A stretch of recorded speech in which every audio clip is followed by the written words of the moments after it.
Ni pia mpaka leo hii pia Wahindi wanakuja katika hili eneo. Baadhi ya Wahindi wanakuja kuabudu hapa. Yes.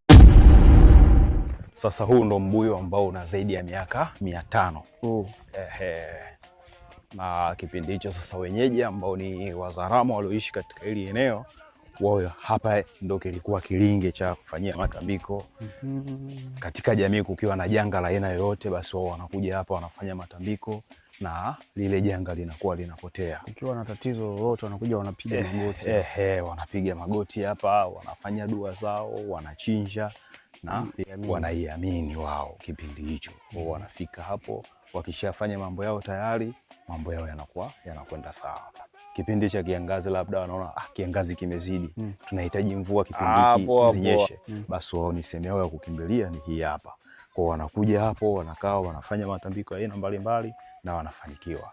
Na miaka ya nyuma walikuwa wanakuja pia wanapiga, kuna baadhi ya misumari ya majazi. Wanakuja walikuwa wakiipigilia. Kwa mfano tukiangalia ni mti ambao una misumari mingi sana, lakini iliyo mingi imemezwa ndani. Yaani ile ni kama agano, ni kama ahadi kuwa mwakani itakuja na kitu fulani, kusema kutoa asante kwenu kwa sababu nimekipata nilichokuwa na kiomba. Kwa unafunga kama sasa wenzetu walikuwa wanakomelea misumari.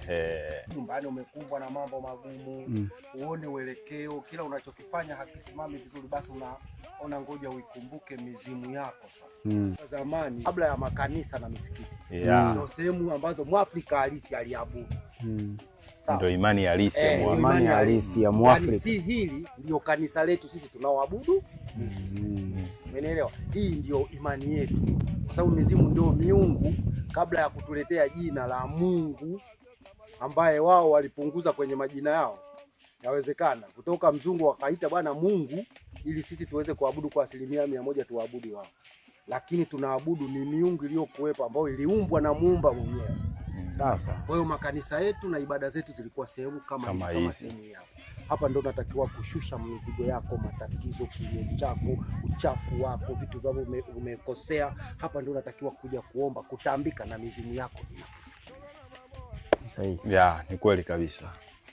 Kwa maana hiyo mpaka leo hii pia hata watu wenyeji wanakuja hapa wanafanya, yani watu kutoka sehemu za aina mbalimbali wanakuja nchi tofauti. Yes, wanakuja. Vijana ukiwaambia vitu kama hivi wanahisi kama unawapotezea muda.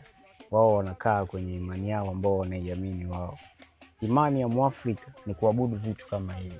Wachina wanaabudu nini? Tunavyoabudu kusema kwamba Wahindi wana mila zao, lakini pia mpaka leo hii pia Wahindi wanakuja katika hili eneo. Baadhi ya Wahindi wanakuja kuabudu hapa. Yes. Wanakuja kuabudu mila ya Mwafrika. Alafu wewe Mwafrika unaikataa asili yako, unaitafuta asili ambayo huifahamu. Sasa sijajua unategemea nini kwenye maisha yako. Tuendelee bazangu. Unaweza kukuta hapa wamekuja Wahindi, wamefika wanazunguka tu mbuyu, wanauzunguka tu. Wakimaliza wanaondoka zao. Wakimaliza wanaondoka. Yaani ni kuuzunguka.